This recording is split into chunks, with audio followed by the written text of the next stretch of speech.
My vote isn't for sale, if that's what you're asking. Oh, it means someone thinks I'm a sinner, and that I'm going to break the golden rule. Look, I haven't done anything wrong, if that's what you're thinking. Somebody just has a problem with my preference for male company. Hey, nothing gets by you, huh? Sorry, that was mean. Yes, I like men. And when you grow up in the north, as I did, in the city of Noviomagus, you expect a bit of hostility. The Batavi are not known for their tolerance. I saw enough friends killed or driven away to know the cost of not keeping your personal affairs to yourself. So I hid who I was for, what was it, nearly 10 years? Watching what I said and where I looked. But that kind of fear eats away at you slowly, until living isn't any better than the thing you were afraid of. Needless to say, since I'm now living underground, halfway across the known world, with an assumed name, my openness didn't go down well among the enlightened folk of the Batavi. Nice of you to say, but not necessary. In any case, the Romans are far more accepting, and among them, I get to be who I am. Or at least, I thought that was the case. It seems I was wrong. It's not just graffiti. I have quite the collection of handwritten notes too. The strange thing is, I keep my personal affairs to myself. I've never really been interested in any of the men here. Not my type. So I'm not sure what I could have done to upset this person. If I had to guess, I'd say it's probably one of those cultists. Strange bunch. They insist there's only one god, and that he considers my nature a sin. Can you believe that? If there are any of them here, they won't admit it. Not since they supposedly burnt down half of Rome last year and went into hiding. All I know is, if these threats keep escalating, eventually my secret admirer is going to cross a line and break the golden rule. Really? Who is it? You went snooping in his place? That was risky. We're lucky you didn't cross any lines. Have you spoken to him about it? I would talk to him myself. But I think that would just inflame the situation. It's probably best if you do it, if you don't mind. Well, Malleolus is talking about loosening some of the restrictions in this place. And while it's all a bit vague, at least he has a vision.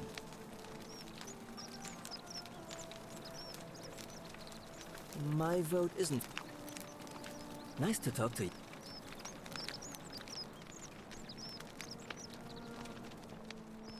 We're free.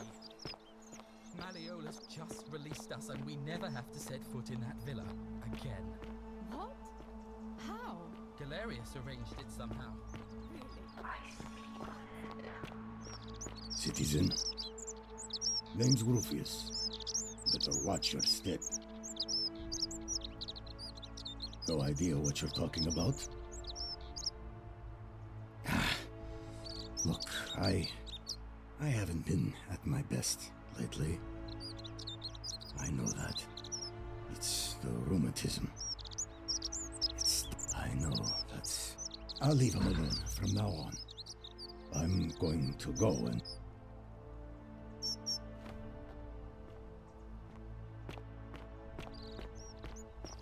Salve.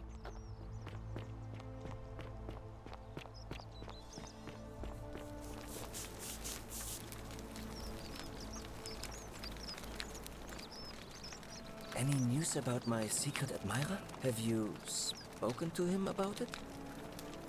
Really? How did you manage that? Poor fellow. I've heard that can really mess with a person's head. Well done for figuring that out. Really? That's promising. I'll keep an eye out for him. Nice to talk to you.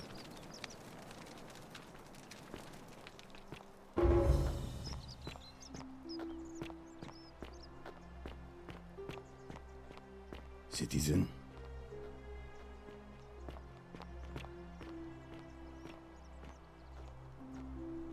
Citizens, I have an announcement. Malleolus has withdrawn his candidacy from today's election. Ah, a fellow Citizen. traveler from a faraway land.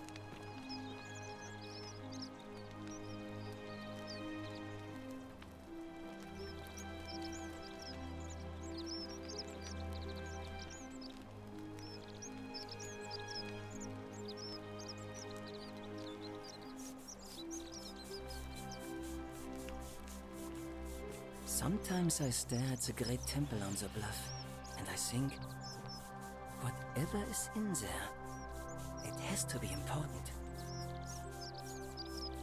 Welcome back. Well, Cynthius seems to know what he's doing. Nobody's broken the golden rule under his watch so far. My vote isn't for Nice to talk to.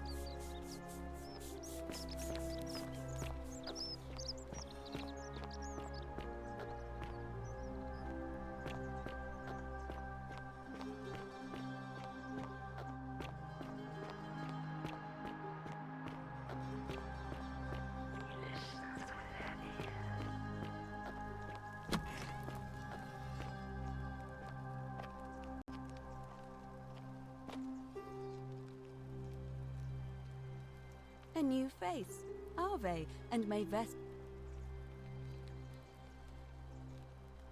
It must be it'll be, but why do you all of the male citizens? That's just the way it's always been, I'm afraid. It never sat right with me, either.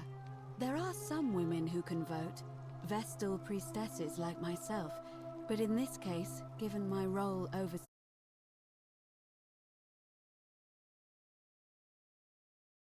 that I'm being anything but fair and but if it's any consolation, there are other ways to influence the outcome of an election. By using whatever gifts the gods give.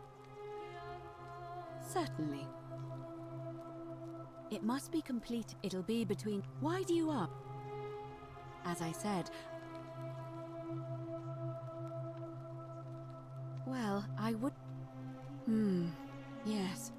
Very well.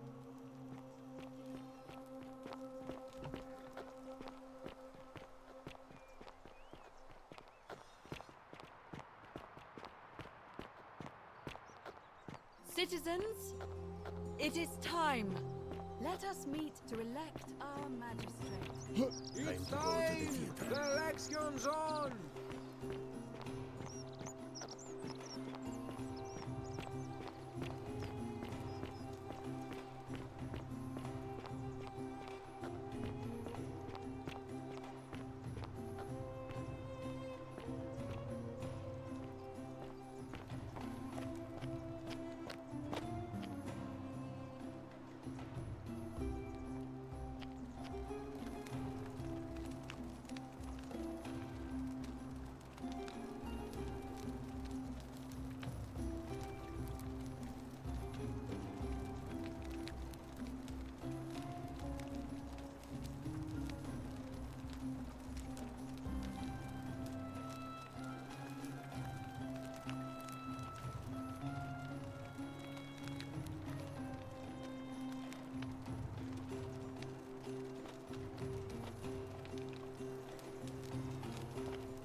Citizens, we have a quorate body of voters gathered here to elect the city's magistrate. The candidates are Sextus Sentius Imperiosus and late nominee Gallus Galerius Helva. Marcus Malleolus Gurges withdrew his candidacy earlier today. As agreed, we shall dispense with ballots and candidates will abstain from voting. Let's make this quick. As I say your name, call your vote. I'll start with you, Horatius. Sentius, of course. Georgius, Galerius. He saved the life of my dear friend Fabia. Dacius, Sentius. Virgil, Cynthius. Ulpius, Galerius, the man who saved my life. Rufius, The man who treated my rheumatism. Galerius. Citizens, you have made your decision. But it seems we have a draw. In the absence of a clear consensus, Sentius shall continue as acting magistrate until a new election is held, 1 month from today. My fellow citizens, today you have sent me a message, and I want you to know I have heard it loud and clear. I vow to spend the next month winning back your trust. Thank you for this opportunity, and may the gods watch over you. The many shall suffer for the sins of the one.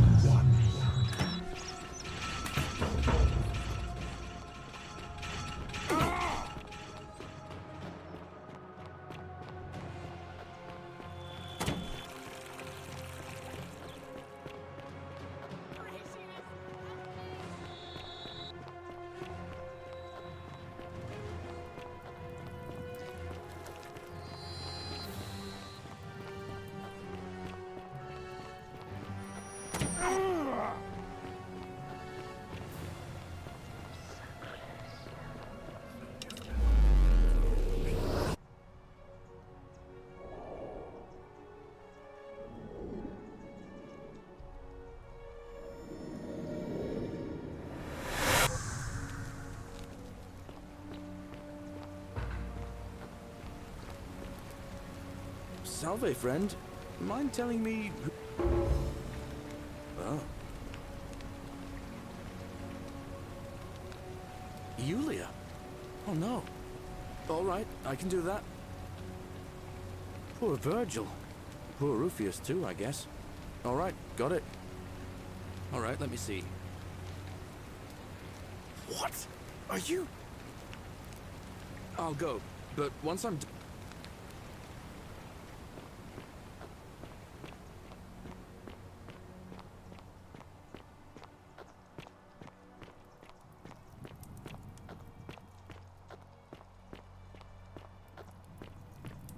Ixion turns.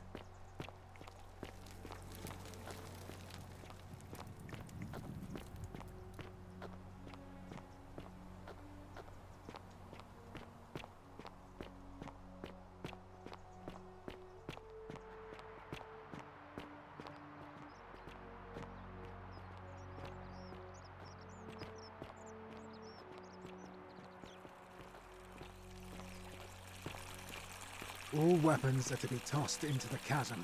Magistrate's orders.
Don't believe a word they tell you.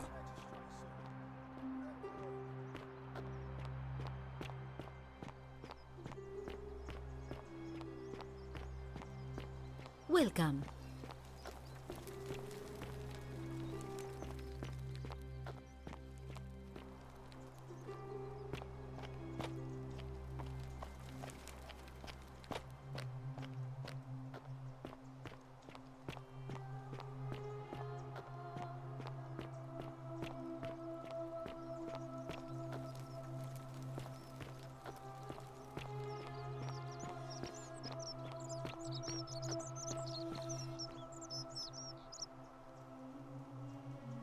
Hello there, friend.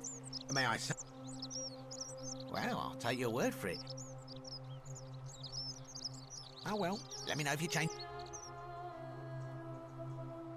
Centius, I suppose. Certainly. You mean how did I end up here? All right. Well, you see, I'm in the business of procuring rare and precious objects liberated from the enemies of Rome. Mostly sculptures, vases, the occasional slave. Fetch a magnificent price in Roman high society. Had myself a nice little shop in Rome, just off the Forum. Lots of foot traffic and close to the docks. Good place to be when the fires broke out. See, about 7 months ago, half of Rome caught on fire. Everyone who couldn't get to an outer gate was running for the river, hoping to escape by barge. So I gathered my coins and some priceless vases into a cart and had my most loyal slave girl, pretty young thing named Acantha, push it for me.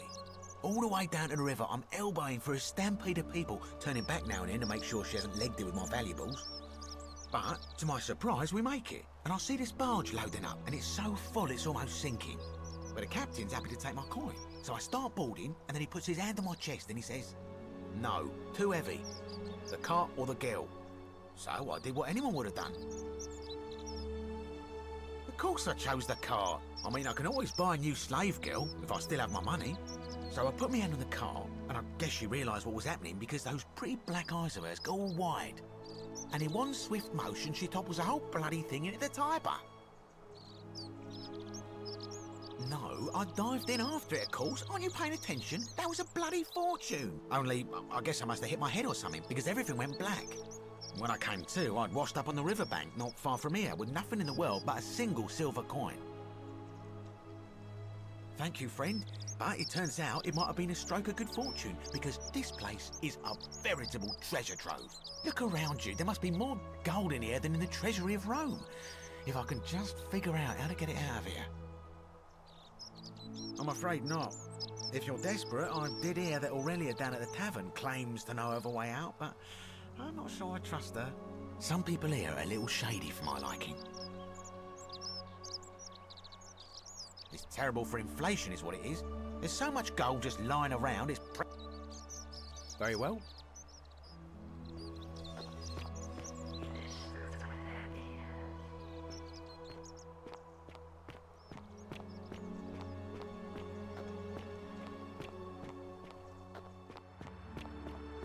Isn't the great temple majestic? A new face. Ave, and may Vesta watch over you. I'm Equitia. To what do I owe the pleasure of this visit?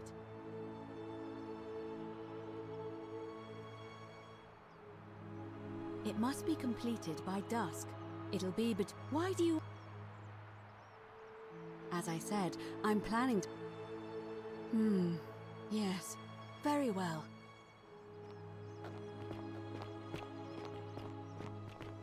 Citizens, it is time. Let us meet to elect our magistrate. Time to go to the theater. The election's on!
Citizens, we have a quorate body of voters gathered here to elect the city's magistrate.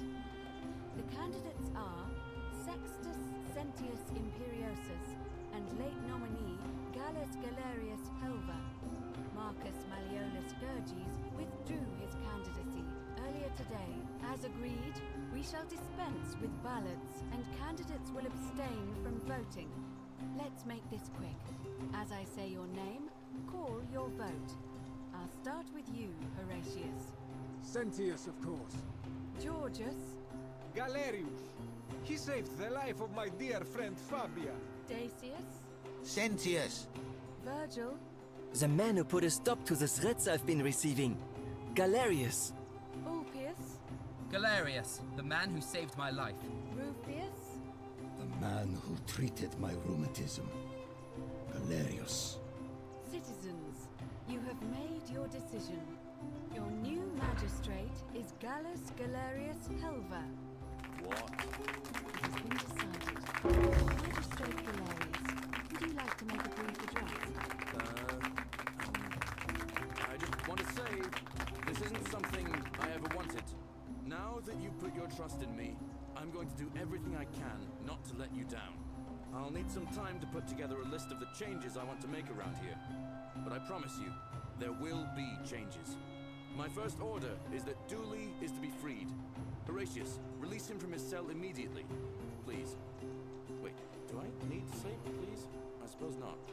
That's it. You can all get on with your day. Nothing else to see here. Move along.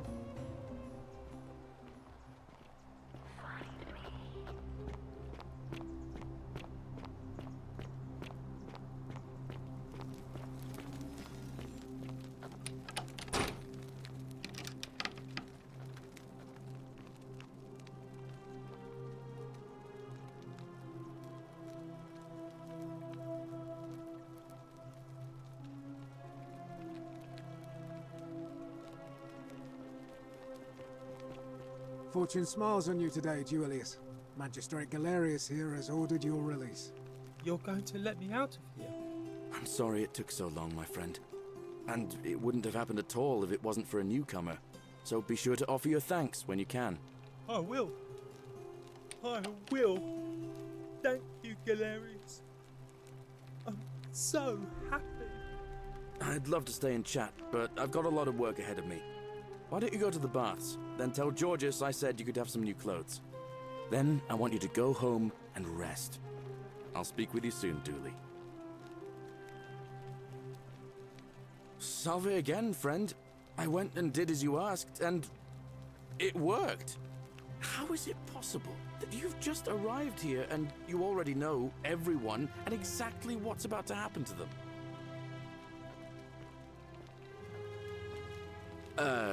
You're toying with me, right? Wait, you're not kidding, are you? That's the only way you could have known. You're a bit like... Oh, what was his name? Sisyphus. Yeah, that's the one. Old King Sisyphus.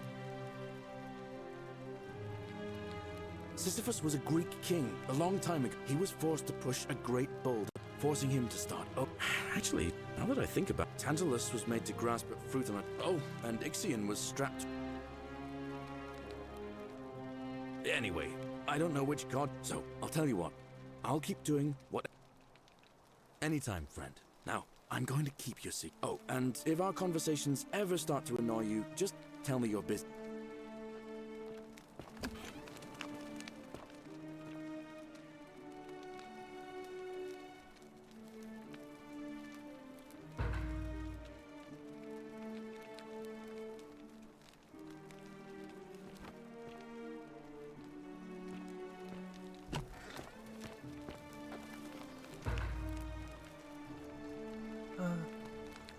Hello?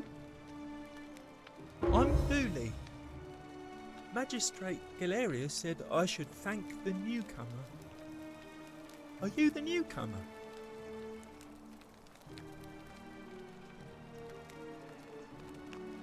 Oh, it is you. Then, thank you. You're a big helper. I was locked up, but they let me out again. I'm so happy. You can have my shiny plaque if you want, and maybe you can help me find my treasure. My friend Hannibal used to look after me, and he said he always would, but then he died. But before that, he told me if anything ever happened to him, I had to find something very precious. He gave me a key to the cisterns and told me to keep it safe. He said there's something very precious way up high. Please help me find it. Please. I had to keep it a secret until I found someone I could trust. Oh, thank you. Here's the key.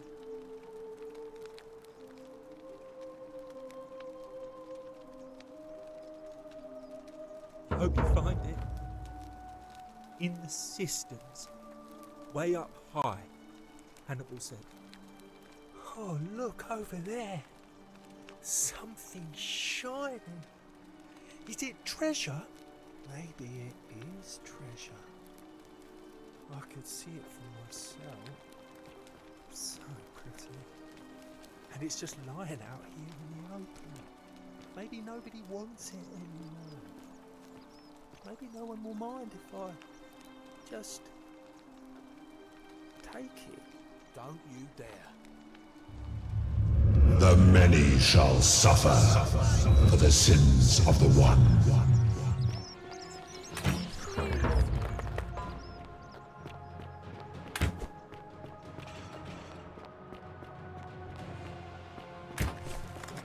Death arrives. It would be a thing to dread if it could remain with you.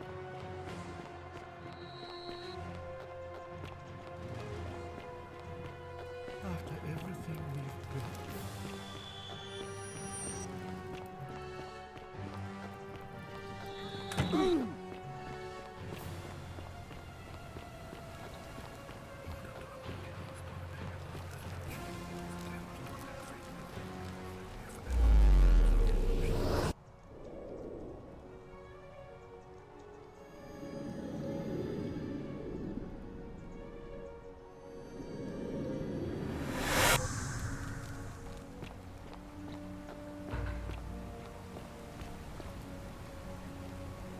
Salve, friend. All right then.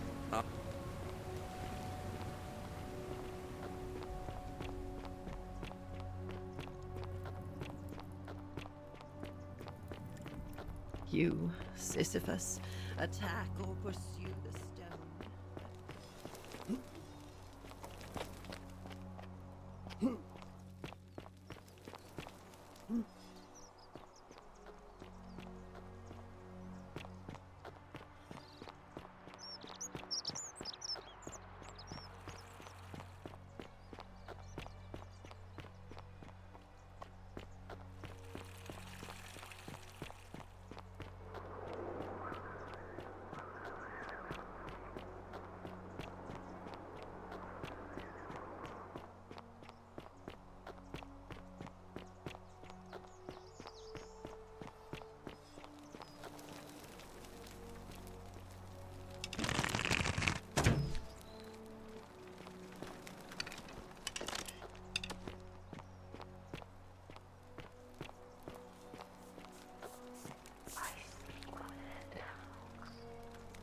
That's... If you're not on edge, well, we've all... I still...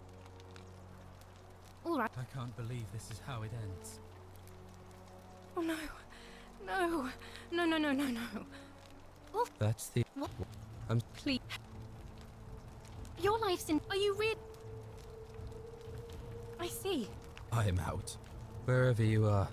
Scintilla, my love. I'm sorry. Oh, Pierce, no!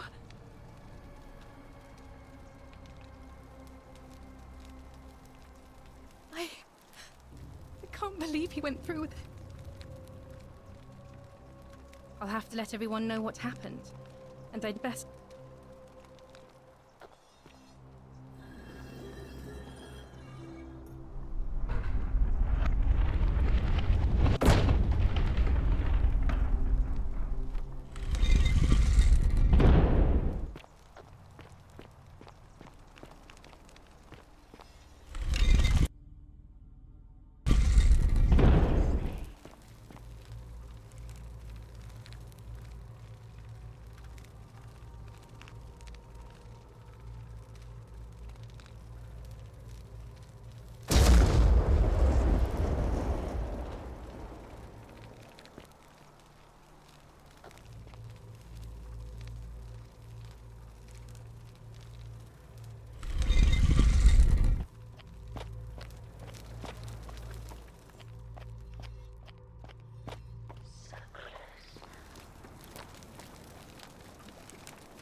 And here you are.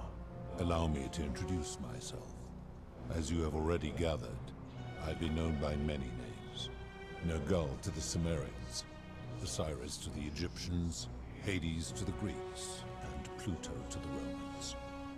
But the one constant through it all has been my title, God of the Underworld. And I've been watching you with curiosity, mortal, ever since your arrival. You are unlike the others, aren't you? And what is more, you carry a weapon that was never intended for mortals to wield, and you do it so brazenly that there will be time for your reckoning later. First, as a reward for undoing the desecration of my obelisk, I will allow you to satisfy your curiosity. Ask what you will. My story is many thousands of years long. You will need to be more specific. What do you wish to know? It is a matter of perspective. God is a label I was given by you mortals, not one I gave myself. Your ancestors revered me because to them, my knowledge and technology made me incomprehensibly powerful, just as you might seem so to an insect. But despite all that, there are rules even I must obey. My kin and I all adopted this form long ago, so that we might better understand and communicate with your kind.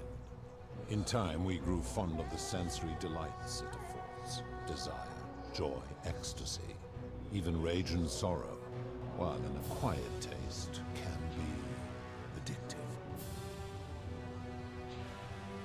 No. Long ago I swore to Persephone that I would remain in this form for as long as we remained among your kind. I must honor that. This is my beloved. Like me, She has been known by many names. Ereshkigal to the Sumerians, Isis to the Egyptians, Persephone to the Greeks, and Proserpina to the Romans. Or perhaps you might know her as the goddess of springtime, the cycle of life and renewal.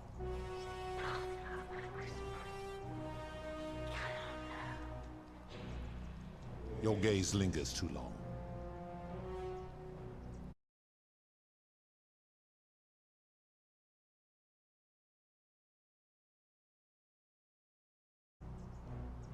That is my servant. You would have met by the river, though she wears many faces and goes by many names. Kumutabal to the Sumerians, Kirti to the Egyptians, Charon to the Greeks, and Charon to the Romans. Her role is to ferry souls between the mortal world and this one, and to make their transition as seamless as possible. For that, she earned herself the infamous, if erroneous, moniker, the Ferryman. We will talk more later. For now, ask your questions. As you wish. It has come to be known simply as the Underworld, and it exists because of a wager I made long ago. That is a long story, one that began over 3,000 years ago and continues to this day.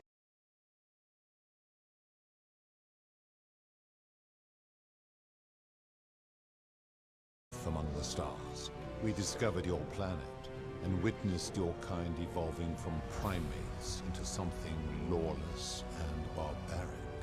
You all but destroyed yourselves, your 2 short lives being extinguished by violence and ignorance and disease. Yet Proserpina saw raw potential in you, and persuaded the rest of us it would be squandered without our intervention and stewardship. So we revealed ourselves to your people in a place called Sumer. We offered guidance in agriculture, toolcraft, and law, and you called us gods. For a time you flourished, but soon you were too many for us to oversee. And as you spread from that cradle of civilization, we saw something disturbing. We had sown the seeds of dependency and confusion, and soon you returned to your old ways of violence and ignorance, this time in our name. My kin had seen enough, and gave up on your kind, condemning you as barbaric and chaotic, scarcely more than animals. We began preparations to return to Elysium, our home world, a utopia unspoilt by conflict and unimaginable in its beauty. But my Proserpina could not bear to abandon your kind without guidance, and knowing it would force the rest of us to leave her behind, she made an extraordinary sacrifice. She gave up her immortality to descend permanently to the ranks of humankind. And so she began her inescapable trajectory toward death. Horrified, I acted swiftly. I placed her in suspended animation in a deep frozen sleep to prevent age and sickness from claiming her. And then I pleaded with Proserpina's father, who the Romans called Jupiter, to bring her with us to Elysium. It was and is my hope that once there, we might one day learn to undo what she has done to herself. But he refused. I did everything I could to persuade him, but he would not relent. He would rigidly uphold his final pronouncement. Humans were unworthy of ascension to Elysium, and no exceptions would be made. But seeing that I was aggrieved, he proposed a wager, the terms of which were as follows. If even one human city could prove itself capable of living without sin for a single year, then Proserpina and all of humanity would be permitted to join us in Elysium. My part would be to remain behind, the last of my kind, to watch over you, without interfering, and to sit in silent judgment. And so my reward has been to languish here, enduring a 3,000-year winter, waiting for the day your kind proves itself worthy of her faith in you, so that I might take her with me to Elysium and unthaw my goddess of springtime. And here I am, After all this time, still waiting. There were also gods who, like me, have been known by many names, but perhaps you knew them by their Roman names. Our leader, Jupiter, as well as Neptune, Saturn, Juno, Minerva, Mars, Venus, Apollo, Diana, Vulcan, Vesta, Ceres, and of course, my beloved Persephone. As the first wave of your kind arrived from Sumer, I had them build a city in their own fashion, so that they might be comfortable and recreate their lives here. I had them build the entrance as a vertical shaft leading to baths, to cleanse them of the sins of their former lives, and to prevent escape. I watched wave after wave of Sumerians arrive, and as their civilization declined over the centuries, they were replaced by Egyptians. Of course, believing themselves to be the superior civilization, the Egyptians promptly built over what had been built before, and made all the same mistakes. After another 1,000 years, the Greeks began to arrive, and then the Romans, and they all did the same thing. They built upon the underworlds of their predecessors, renamed their gods, and ensured their foundations were forgotten. To ensure the wager was fair, it was important that my subjects were chosen at random. To this end, I had my servant distribute 1,000 tokens fashioned from silver, a rare element at the time, across all of Sumer. Whoever died while in possession of one of them would be located by my servant and ferried to this place, with no memory of how they arrived. As the tokens were discovered, they were traded, smelted, and fashioned into trinkets, and eventually coins, spreading to Egypt like seeds on the wind. Later, when they spread to Greece, they would come to be known as Charon's obol, or as coins for the ferryman. Some placed coins in the mouths of their dead, hoping they would awaken here, though they had no way of knowing which coins were fashioned from the original tokens. In fact, almost all of the tokens are accounted for, only 2 remain. And so after this wave destroys itself, as it is destined to do, your kind will have squandered the last of its potential to ascend beyond this rock, and Persephone is along with it. It is a regrettable story. One of the first men who came to this place was a king of Sumer, and a troublemaker. To be rid of him, I returned him to his people, on the condition that my servant erased his memories of this place.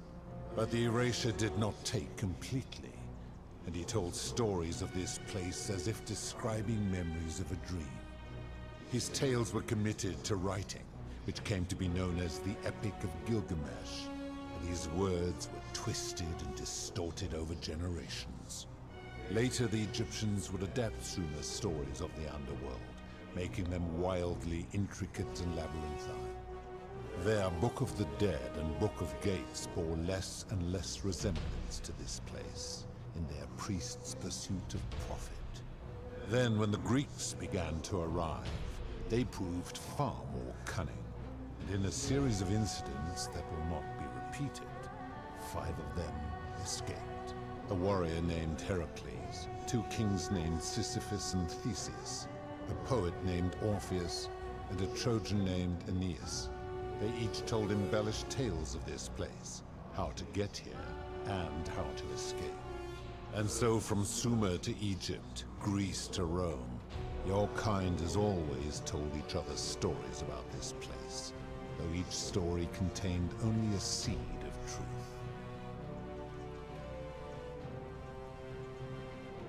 Of course, that is merely the name your people have given to it, but yes, it is my doing. That is a story dating back to the very first wave. After the Sumerians finished building their city, the self-declared ruler threw a banquet to celebrate. Now this man was unmarried, and many women were vying to become his wife, a prestigious position of power and influence in a new world. Of all the women, two were particularly ambitious. Both were beautiful, and both arrived at the banquet wearing eye-catching dresses and painted faces, their hair woven in elaborate fashion. The first woman, recognizing that she would require an advantage to win the ruler's affection, draped herself in jewelry, ornate necklaces, bracelets, and rings fashioned from gold. Seeing this ostentatious display, the second woman grew envious, for she had no such jewelry at her disposal. She prayed aloud to any gods that would listen to cover her in gold, and when her prayer went unanswered, she took matters into her own hands. While the others indulged at the banquet, the second woman summoned the first for a discussion in a quiet place. She checked that nobody was watching, and pushed her rival from the top of the ziggurat, where she broke her neck on the rocks below. But I was watching, and I decided to answer her prayer. I took the golden bow left behind by Diana, and I shot that woman in the heart, covering her from head to toe in a layer of molten gold. And I left her to stand there, that she might serve as a grim reminder of what befalls those who sin in my domain. But that was not enough, for the entire city was tainted by her sin, and the wager could no longer be won. So I had no choice but to wipe the slate clean. I gilded them all, to make way for a new wave, and began the wager again. And to this day, each of them, and all who came after, line the halls of this city, inanimate but conscious, suspended in time with only their sight and hearing preserved, so they may bear witness to and lament the folly of your kind for eternity, the silent golden sentinels. I give your kind a second chance at life, as well as ample warning about my law. And when you disobey, and you always disobey, you force my hand, bringing terrible suffering upon yourselves. And so you ask if I am the one destroying your lives. And I say, no, you destroy yourselves. I am merely the means by which you do it. When my kin departed, they left behind many relics which I inherited. A consolation prize of sorts. The golden bow originally belonged to one of my kin, who the Romans called Diana. As my collection of golden statues grew, I chose the most ferocious among them, and equipped them each with a duplicate of her bow, and tasked them with hunting down the Forsaken at my behest. They became known simply as Furies. I've always considered that the cornerstone of morality is the ability to determine right from wrong on one's own. No attempt to lay out rules like your Code of Hammurabi or your 12 Tables of the Roman Republic can ever cover all possible scenarios. This should come as no surprise to you, since the core principle has been expressed in many forms by many of your civilizations. The Egyptians made a rudimentary attempt with do to the doer to make him do. The Greeks refined it with avoid doing what you would blame others for doing. The Roman Stoics added, treat your inferior as you would wish your superior to treat you. Even the so-called cultists hiding among you often say, do unto others as you would have them do unto you. It is the simplest of concepts, and each one of you is born with the faculties required to apply it to any situation. Yet none of the peoples who expressed this rule were able to uphold it. Curious, is it not? For you, perhaps. I've always... It is yet... Enough. You clearly know nothing. I'm able to commune with all of the statues in the city. Their ears are my ears, and their eyes are my eyes. If she was still conscious, I suppose she could, but she's not. Why do you ask?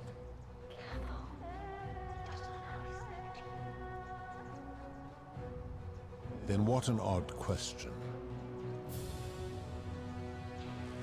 Do you plan to speak in sweeping generalizations, or are you going to give me an example?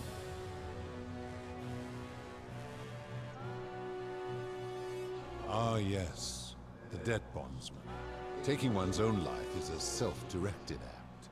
It is not one that is done to others, however they may be affected by it. Therefore, it cannot be said that one who commits suicide has done anything unto others. Now tell me, what other sins do you believe I have overlooked? The merchant. How is that inconsistent with the rule I've outlined? I disagree. Having watched this merchant, that is precisely what he would expect from others, and he would be quite capable of paying the price anyway. Now tell me, what other sins do you believe I have overlooked? You speak of the moneylender. How is that inconsistent with the rule? And he would never have signed a contract pledging his labor for 30 years. All he did was enforce the terms of a contract signed voluntarily by others.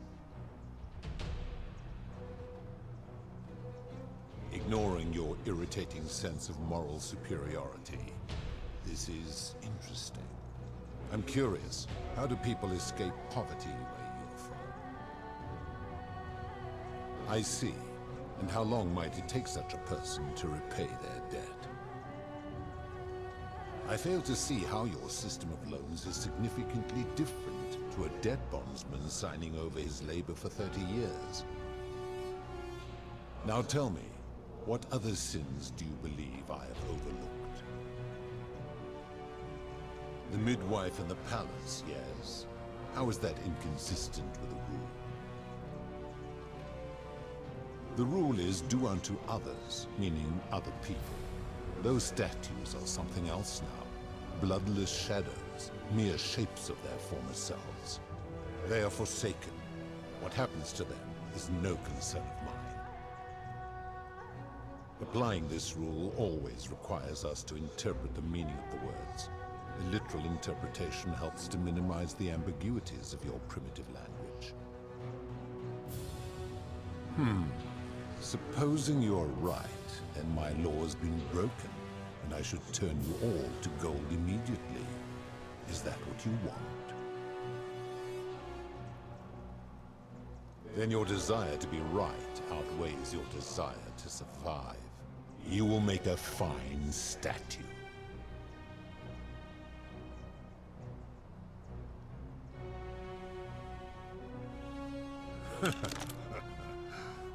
Do you really think you can wound me, a god, with that primitive weapon?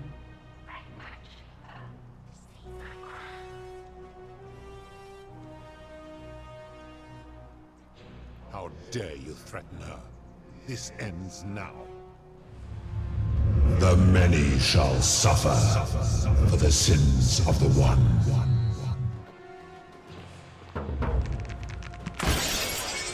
No, you vile, despicable creature.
And here you are. That is mere... I've... Do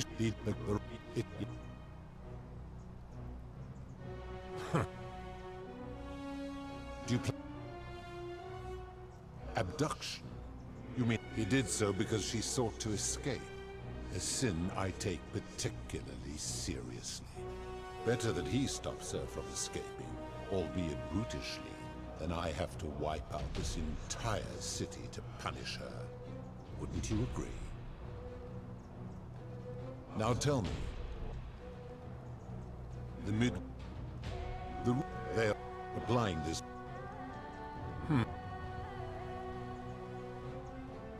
Now tell me. Do you honestly think you could do better? Then you are a fool. But what else did I expect from a mortal? Now, did you have any other questions before your reckoning? Do you plan to speak? I should strike you down for that.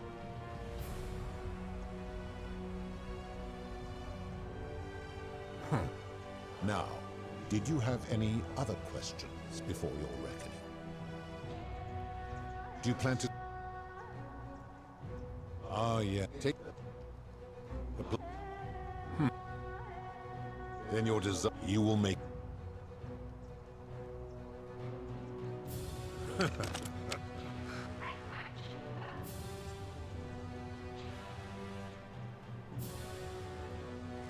How dare you threaten? The many shall suffer for the sins of the one.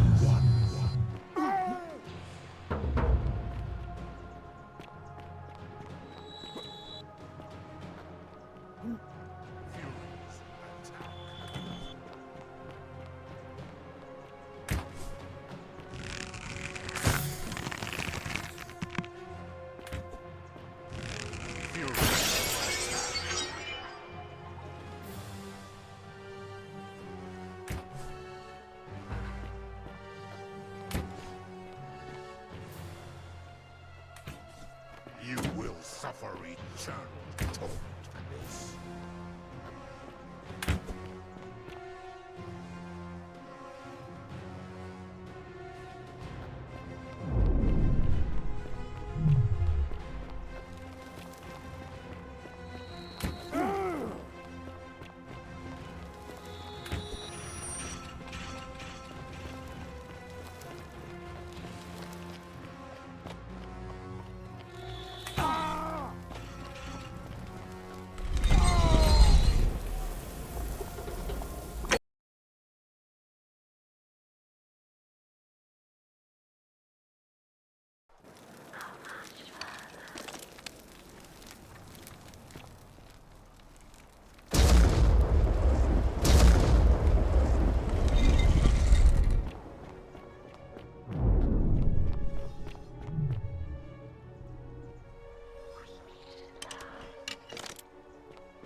And here...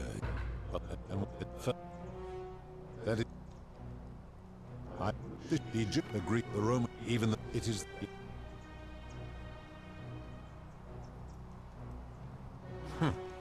We both know that is not... Do you plan... The midwife... The blind... Then you're just... You will...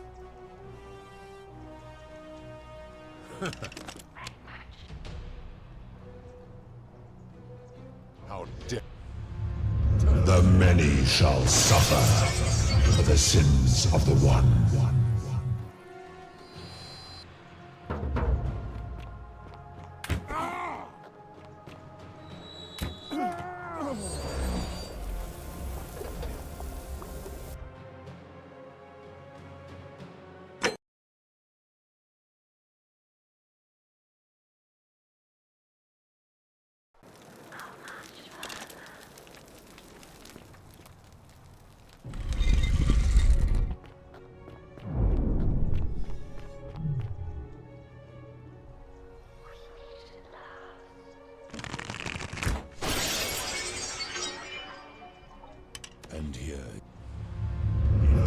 many shall suffer for the sins of the one.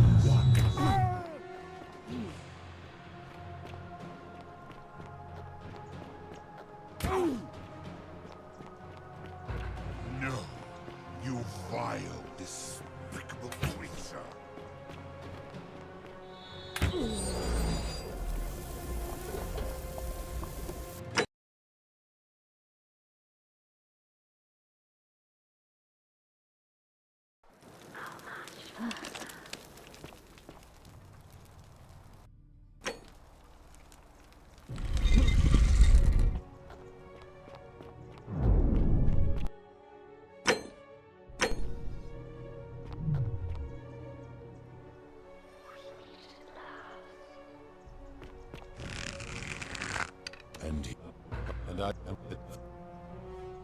Good. Oh, it is long when I peer into you. Charon, where did you find this one? I do not remember ferrying you. How did you come here? If that is true, then I sense the intervention of someone powerful. How did you come to be in this time, mortal? Who brought you here? We cannot know. I do not know. My kin departed long ago, and Proserpine has slumbered for 3,000 years. Tread lightly, mortal. Enough of this. It seems I will need to put your reckoning on hold for now. But answer this. Why have you come here? What is it you seek? Ha ha ha ha.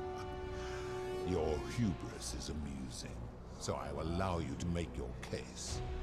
But I warn you, if you anger me or waste my time with lies or wrong-headed arguments, you face death here. So, tell me, why should I put an end to the so-called Golden Rule?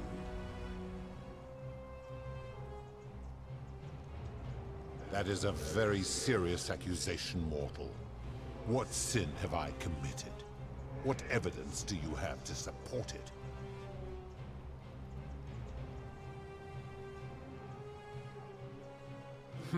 I am well aware of the story told by the Greeks and Romans of my so-called abduction. It is entirely unfair.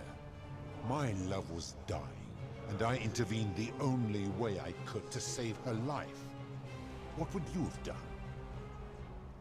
It was an act of rebellion against the others. She knew I would have to act to save her, and I did because I loved her. I love her still. Accordingly, I reject your argument.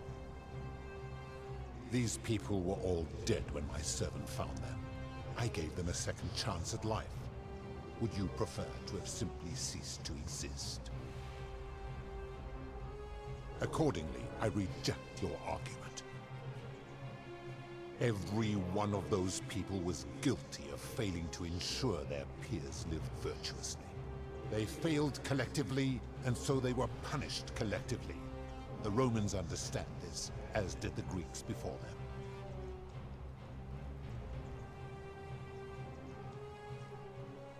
Ah, but I am a god, and you are a mortal. Why would you expect me to treat you as I treat my own kind? You are not a peer. You are not a respected equal. Let me ask you this. Do you treat insects as you wish to be treated? Do you care for their well-being as you would your fellow man? Do you ensure they have food and shelter and protection from predators? Do you give them rights?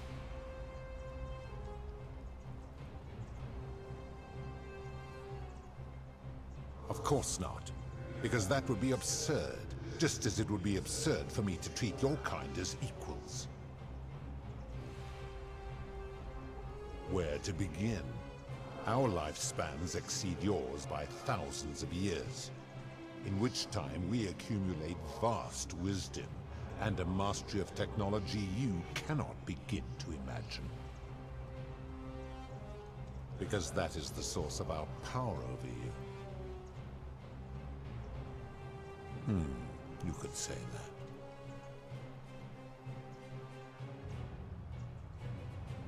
My kin have no superiors.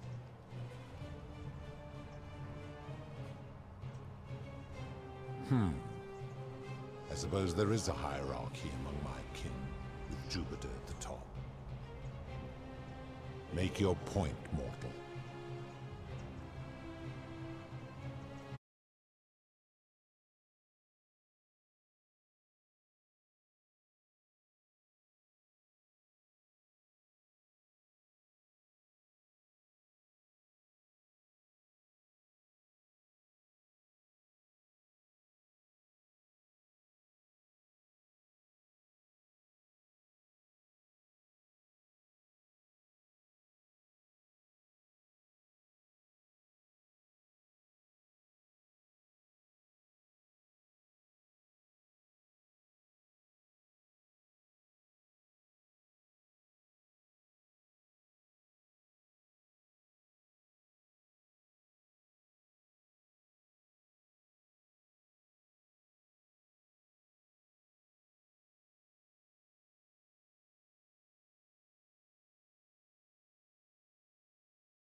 Building to a... That... How... let me... do you... Of... My love for her does not mean I am not superior, now that she is mortal. Where to begin? In which time we...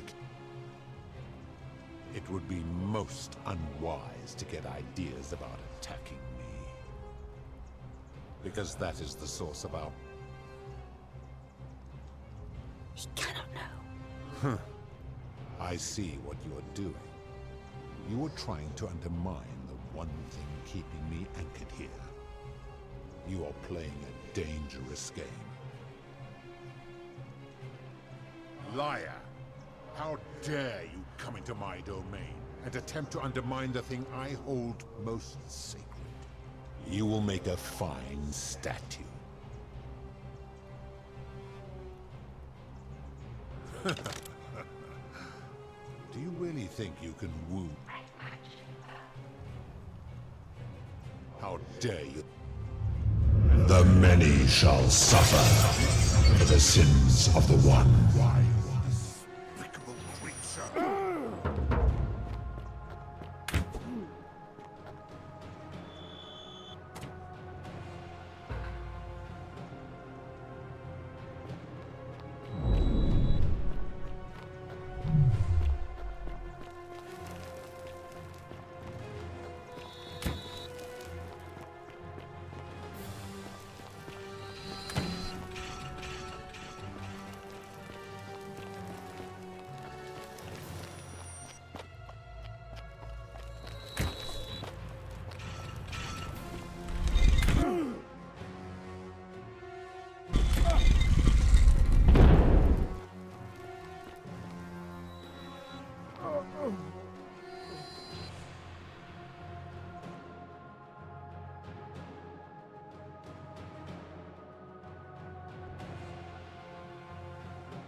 The many shall suffer for the sins of the one.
That man lives badly who does not know how to die well.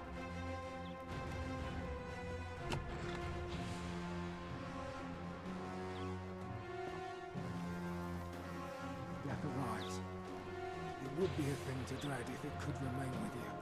But death must either not come at all, or else must come and pass away.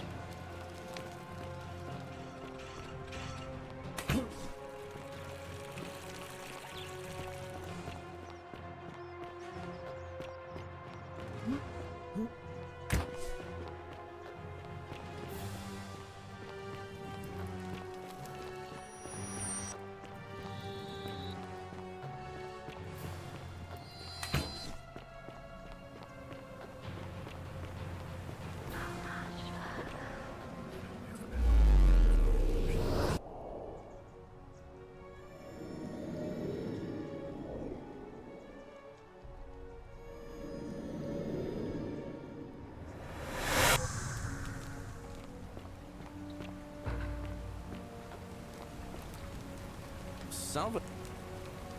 Oh. You? Put. All right. I'll.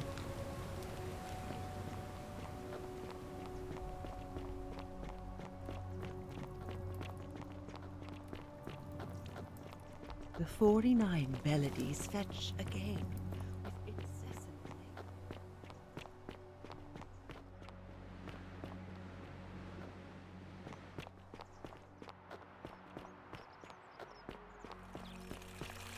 All weapons are to be tossed into the chasm. Magistrate's orders.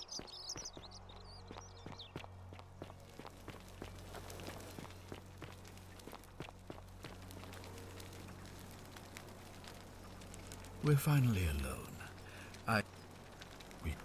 Is that... See... Of course. Yeah.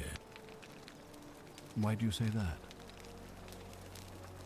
Why in Pluto's name would you do that? The man has no self-discipline, poor comprehension of what is going on around him. He's been trying to enlist help. It looks like you'll have to continue your investment. Thank you.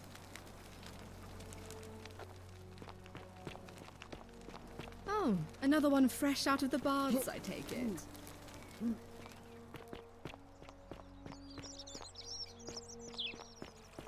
Fear is proof of a degenerate mind. I was just doing what the new guy told me.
And here you are.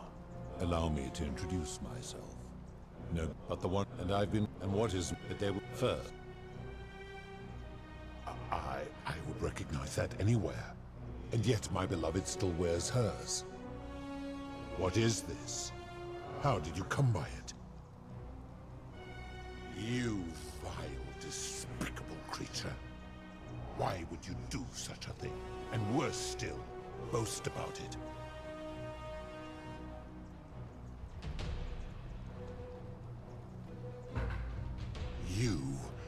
You have put me in an impossible position. If I refuse, you will murder her. And yet, if I agree, I will lose my wager and return to Elysium humiliated and alone. Perhaps you are cleverer than you appear, mortal. I do not see that I have a choice in this. Your treachery and savagery have opened my eyes like nothing I've witnessed in 3,000 years. And now you have shown me your species' true colors. And I see that Proserpina was a fool to have ever believed in you at all. This has gone on too long. It is time for me to let go of this form, of her, of all of you. But know this, if I abandon the wager and leave for Elysium, neither she nor your kind may ever ascend.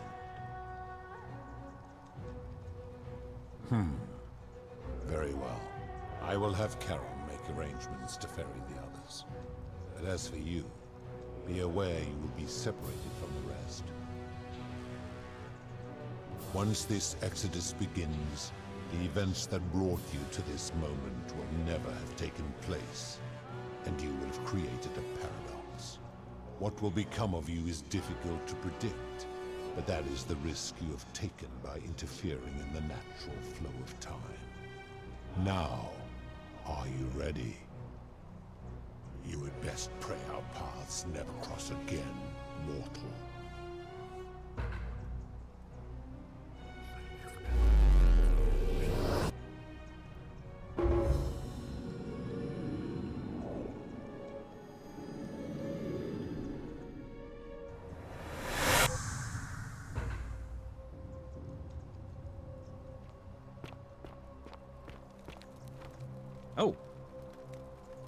Hi there.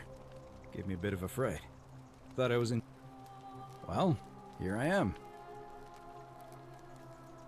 Know who you are. Oh, did that lady in the forest send you in here after me? I guess I'm fairly certain you and I are the first. Fortunately for us, the last person in here, apparently there was a community of 20. They believed that if even one person... Then, one day, just as an oracle appeared and told him how to saving the life of a dying woman, foiling an assassination attempt, and so on. Meanwhile, the oracle walked up to the temple of the mysterious god, this one right here, and demanded an audience. And the doors just opened up to him. Nobody knows what went on in there, but Galerius wrote the oracle must have been more persuasive than Odysseus, because the next thing he knew, the ground shook, and the voice of that god rang out over the city. The many have suffered long enough. Unfortunately, Galerius' account just sort of stops after that, leaving a lot of questions unanswered. What became of him, and the other people who lived here? What happened to all the golden statues? And did this mysterious oracle single-handedly undo the curse that had terrorized people for hundreds of years? What? Oh, I see. For a moment there I thought you were serious. Anyway, I think I found a way out through the aqueduct that brought water into the city. Follow me.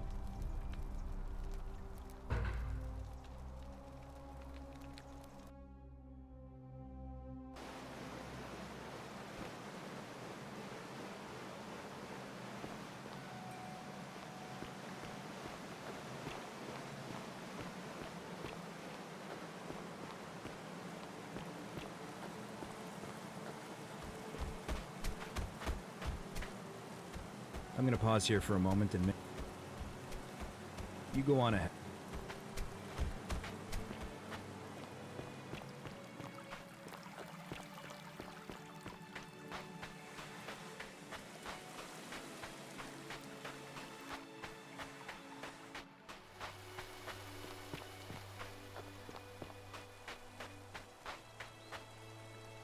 You're back! But... you're alone. Oh, what a relief. Thank you so much. I was beginning to think you'd both become trapped in there. Why don't you tell me what you discovered, while we wait? Ah, I see. I thought you might. Well, now you know. I suppose you have questions. You can just call me Charon, if you like. I am sorry I was not completely honest with you when we first met. I do not enjoy deceiving people. Believe me, I do not. But I have learned, from 5,000 years of experience, that most people find comfort in familiarity, in gradual change, and coming to see the truth in their own time. That you died, of course.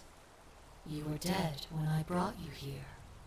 My role, as the servant of the god of the underworld, has always been to assist the chosen to cross the threshold from the land of the living to the land of the dead.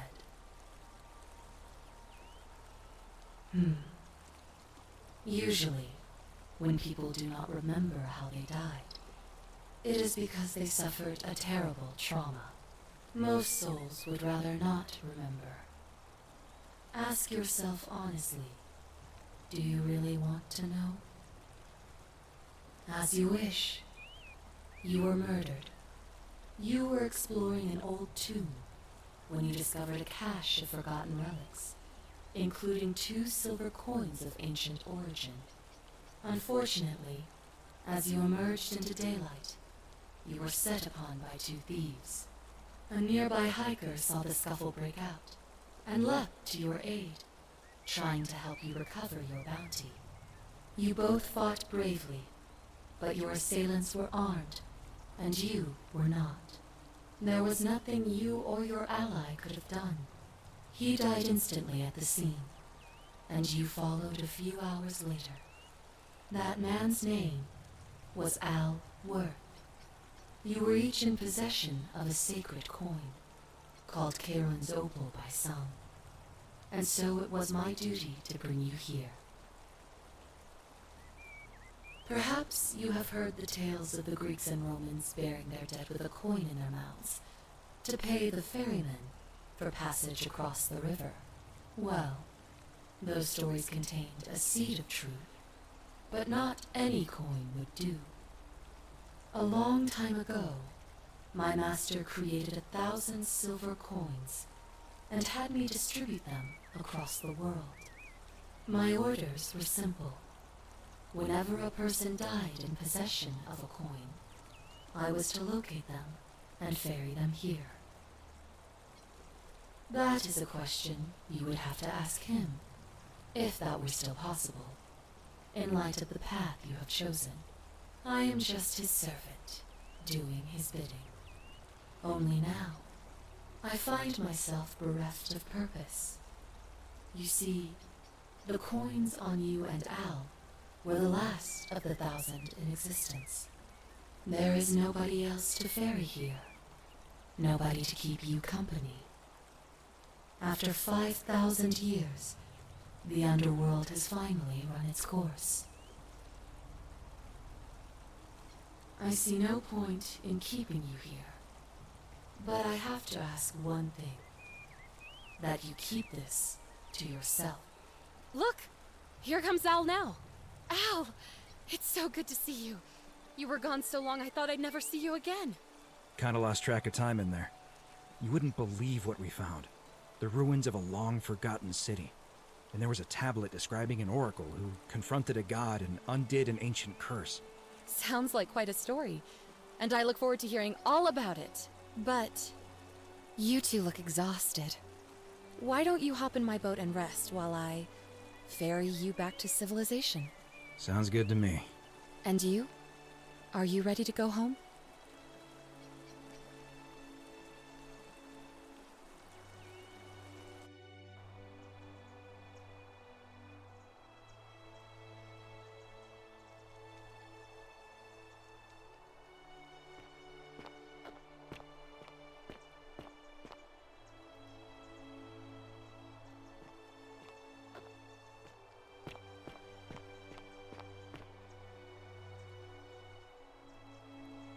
Hey, you made it.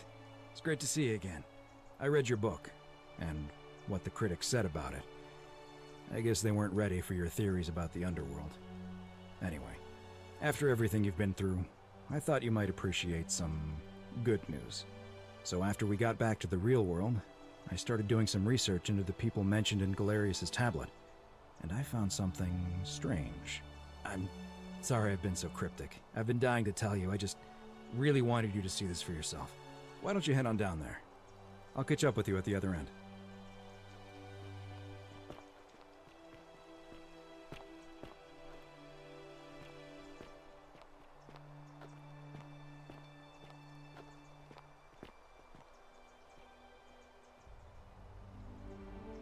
You're finally here.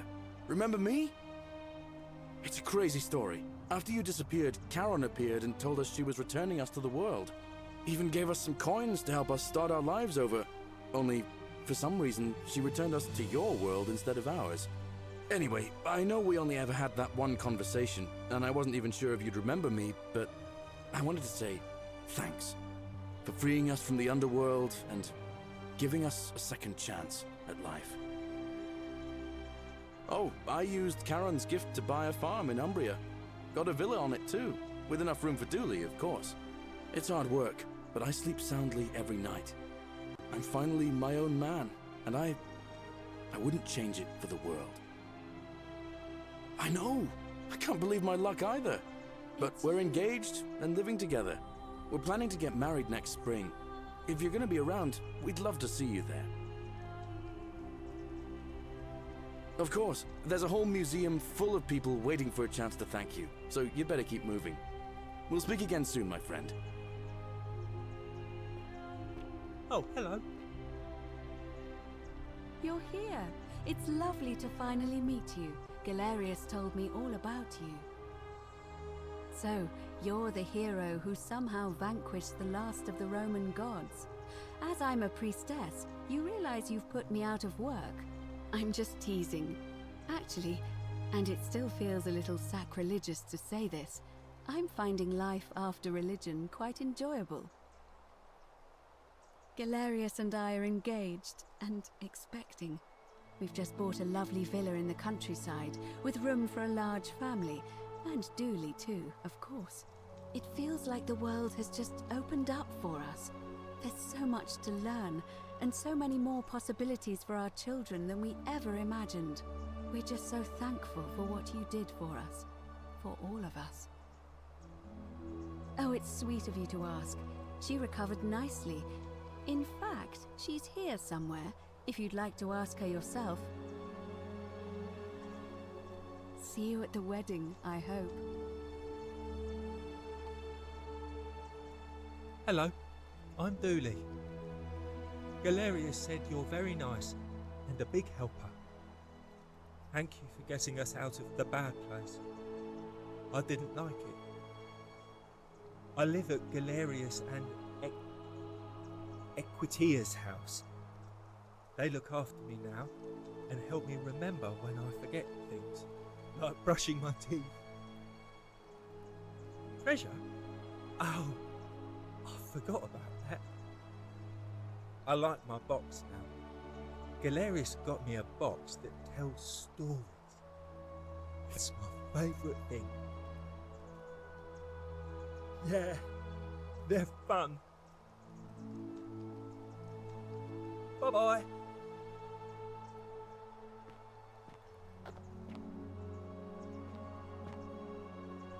Hi there. You're the Oracle, right? Oh, of course, sorry. And I never got a chance to thank you for telling Galerius how to save my life.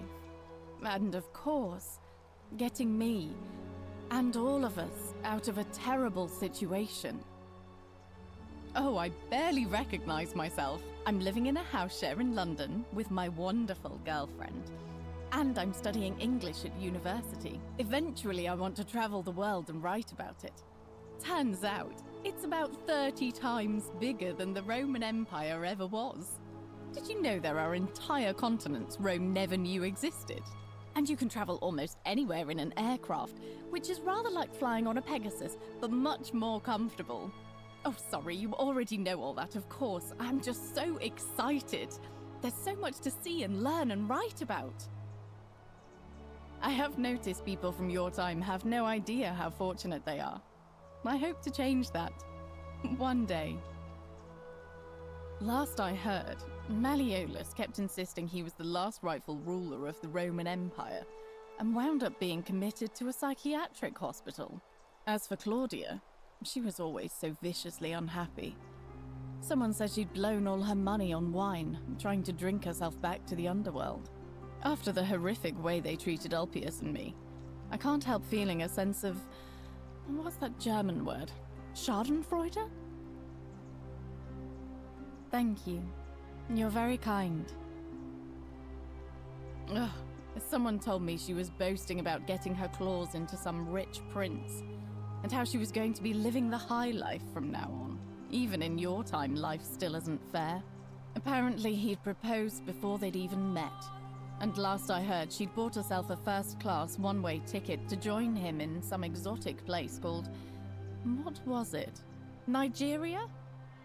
Some people have all the luck. Well, you are the Oracle, so I suppose I'll take your word for it. Huh. I feel better already. Thank you. You too! If you're ever in London, let me know. We can go to bars and drink wine and listen to the stories of the 9 million people who live there. I hope so.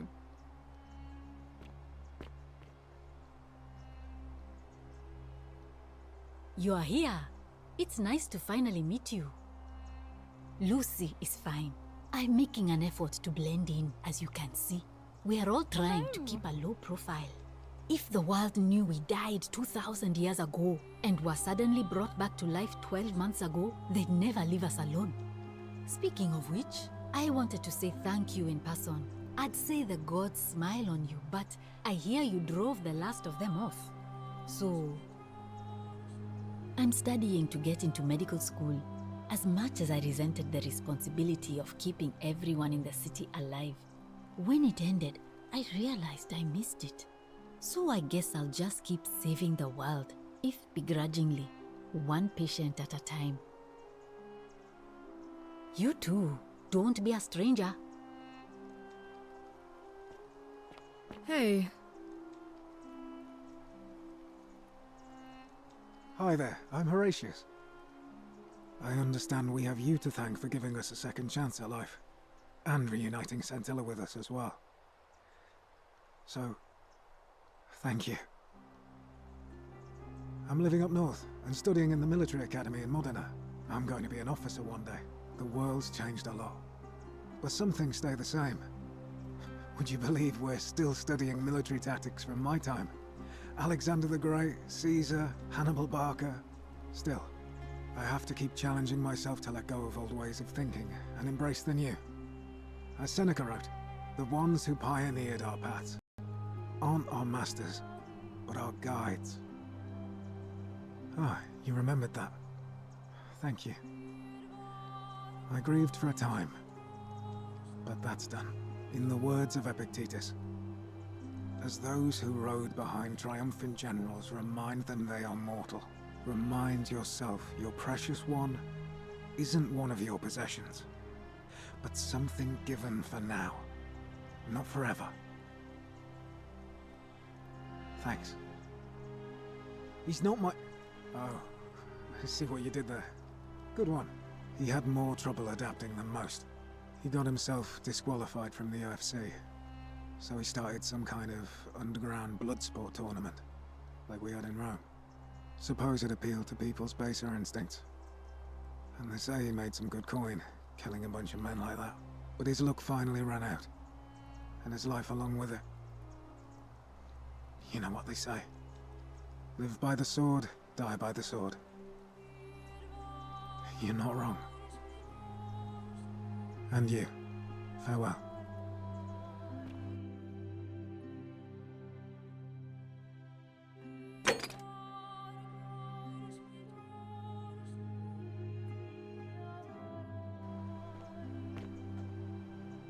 I take it you're the Oracle.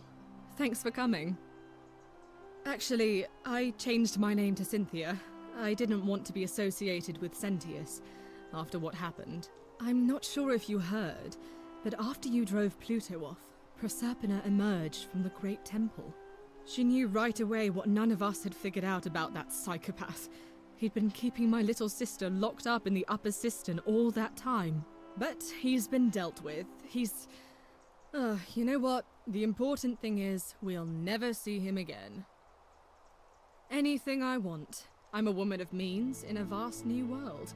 I can go wherever and do whatever I please. Of course, I mostly just stay in my villa and have my servant Alexa summon things for me, because it's just awful out there. Barbarians everywhere. He's still there, all alone. The last golden statue in the underworld. Trapped in a metal shell, slowly losing his mind until the end of time. Eternal torment. Just what he deserves, if you ask me. Meh, I try not to think about him at all. You too. See you around.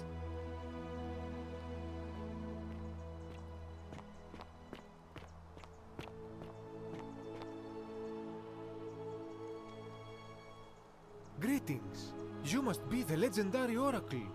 It is a sincere privilege to finally make your acquaintance. I am Georgius. I am told we have you to thank for freeing us from Hades, and for that I am most grateful. I am reacquainting myself with Greece. It has changed so much over the last 2,000 years, I barely recognize it. This is at once heartbreaking and thrilling. Perhaps one day, once I have seen all of this new Greece and sampled her delights, I will settle down in Santorini in a villa overlooking the Azure Aegean Sea. I hope you will join me there and regale me with the story of how you faced off against the fearsome god of the underworld and won. You too, my friend. You're The one we've been waiting for. I'm Fabia. I wanted to say thanks for sending Galerius to save my life. I don't know how you knew, but I would have been crushed by that shrine for sure. I'm just so happy to be here, with you and everyone, together again, even if it's just for one more night. Well, it's not like I have to work with all the silver Charon gave me, so I just do what makes me happy. Mostly that means baking for my friends and looking at memes while binging TV shows in yoga pants. What a time to be alive. Thank you. I really am. You too.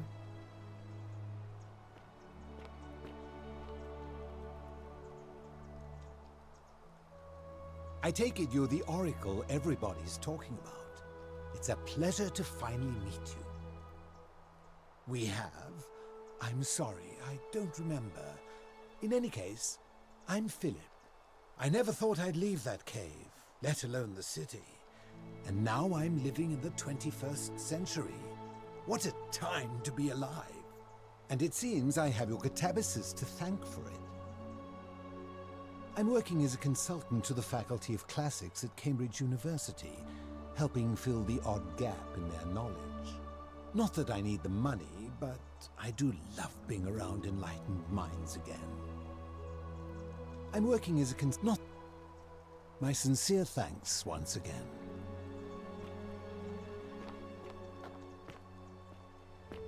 Some soiree, innit? Ah, hello at last. You must be the oracle I've heard so much about. I'm Dacius. Listen, I wanted to express my sincere appreciation for what you did. If it wasn't for you, I'd never been able to sell all those useless old relics I accumulated. Whatever you did in that temple made me a very wealthy man. Thank you. Most gracious of you. I took the money I made from selling my trinkets and started investing in the stock market. That's where the real money is now. In fact, I was hoping to ask your advice, you being the oracle and future seer and all that, on which stocks I should invest in next. I can't decide between fossil fuels, tobacco, gambling and arms. What would you recommend? Oh, don't be like that. You can tell your old pal Dacius. I won't take no for an answer.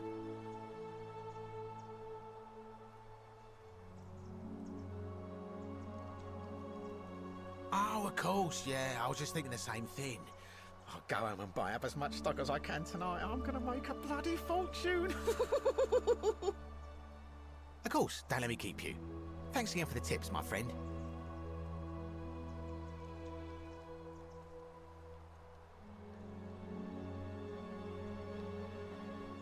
Good evening. Oh, hello. It's lovely to meet you. I've heard so much about you. I'm thankful that you're here. I was sure the person who drove off the last pagan god would have more important things to do than visit the likes of us. But thank you for coming and for saving our lives. What you did was extraordinary, and I'll never forget it. I'm living in Rome again, in a charming little flat by the Tiber, not far from my old place. Oh, and I'm training to be a crisis counselor. After you sent Galerius to persuade Ulpius not to take his own life, I was inspired. I just want to spend the rest of my life helping people, like you helped him. Thank you. That means a lot. And you. Oh, and I hope this isn't too forward, but some of us are going out for a drink after this, if you'd like to join us. Wonderful. I'll see you soon. Greetings. Thank you for your kind words and for liberating us all. In all the time I was in the underworld, I never once imagined that I might end up in a place so much like Elysium. I'm recovering. Octavia was kind enough to let me stay with her for a while, at least until I'm well enough to be independent again. Ah, you remember that. I'm a little tired of Ovid, but that's all right. I have 2,000 years worth of poetry to catch up on now.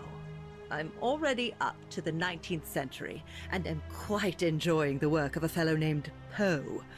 I think I may have found a kindred spirit. Men have called me mad, but the question is not yet settled whether madness is or is not the loftiest intelligence. And you, farewell, friend.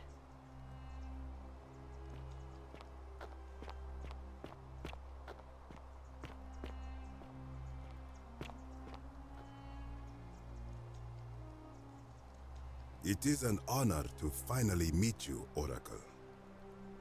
You know my name? Oh, of course. You are an Oracle. You know many things. I too would like to offer my thanks for releasing us from that place, and for your role in bringing us here. This world is truly wondrous. For a time, I returned to Alexandria, but they have no need of another fisherman, and I came to see there is nothing for me there. Instead, I have decided to follow the custom of your youths and backpack the world. It is a great adventure, and I have met many people from many cultures. I spent the first 25 years of my life avoiding the 42 sins that would deny me access to the afterlife. Now, I think it is time I had some fun. Indeed. Thank you, Oracle.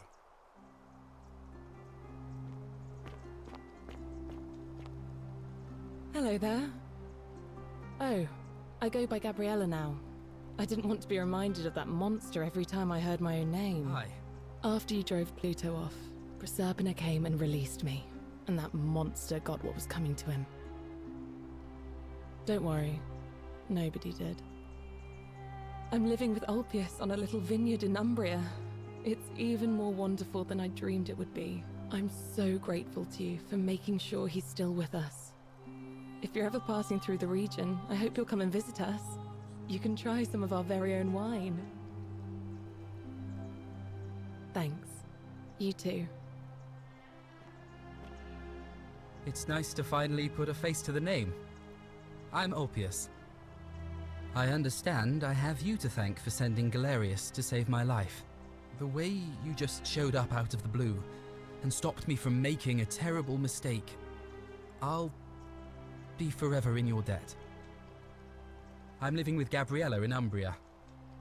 We finally bought the little vineyard we always dreamed of. It'll be a little while before we know what we're doing, but every day I look at her and this extraordinary new world with all its beauty, and I think, what if I'd given up hope and missed out on all of this? So we're living each day to the fullest.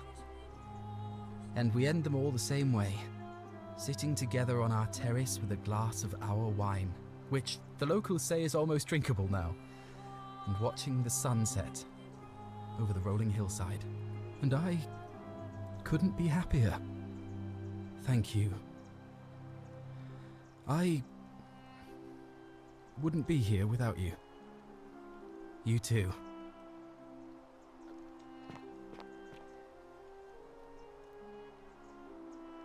Nice to meet you. I go by Rufus now. New start, new name.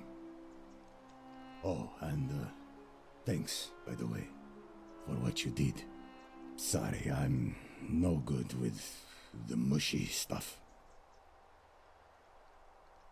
I live with Virgil in Rotterdam, not far from where he grew up. It's very modern. Destroyed in the war, and it rebuilt itself. Good place for a fresh start. Haven't decided what I'm going to do with my life yet. One adjustment at a time. Good to know. Anyway, it was good practice for the new world. Security cameras and smartphones everywhere. Got to stay vigilant.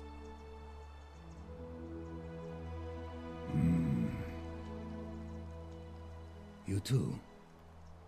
Look us up next time you're in the Netherlands. We're grateful.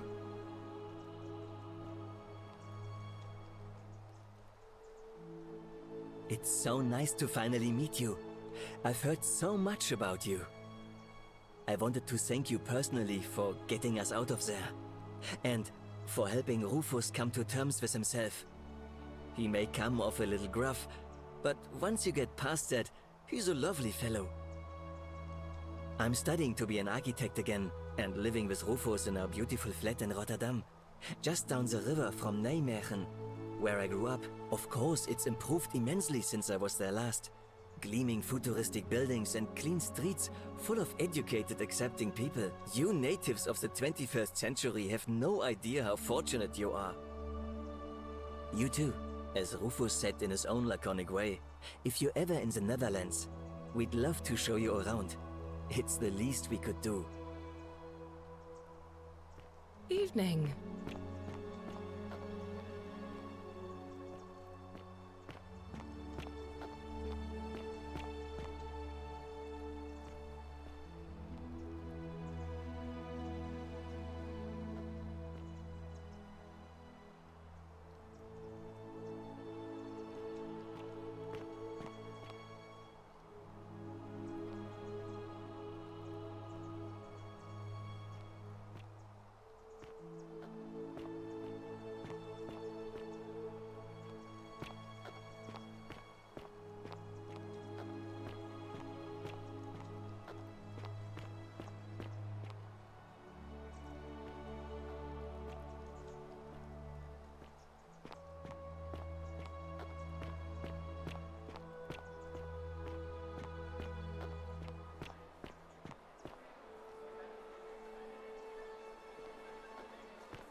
There you are. I hope you enjoyed that. Now, there's one more person I wanted to introduce you to. I think you know her. Sorry if I frightened you. Just a little joke I've been saving for a long, long time. Allow me to introduce myself properly. I am Proserpina, former goddess of the cycle of life and renewal, and now a regular mortal. I wanted to meet you in person, and thank you for freeing all these people, and me. I hate to think what would have happened to us without your intervention. Indeed. Suffice it to say that while Pluto was controlling the eyes and ears of each golden statue, I was able to control their tongues, and whisper to you when he was distracted. I am sorry my messages were so cryptic. There were only ever brief windows in which I could speak to you without being detected. I did. I may have given up my immortality, but I still retain my gifts as the goddess of the cycle of life and renewal.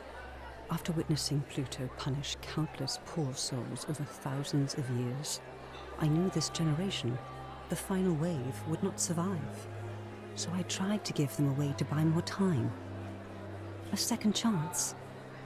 Rather, as many second chances as they needed to avoid his wrath.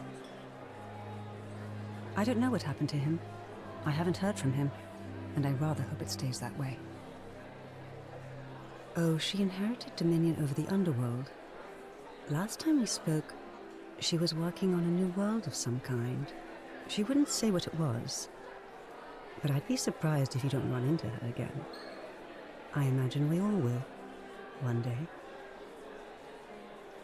And you, although it feels like I've known you forever. Oh, and one last thing. Do you remember all those golden statues scattered throughout the city? Good, because they remember you. Well done, my friend.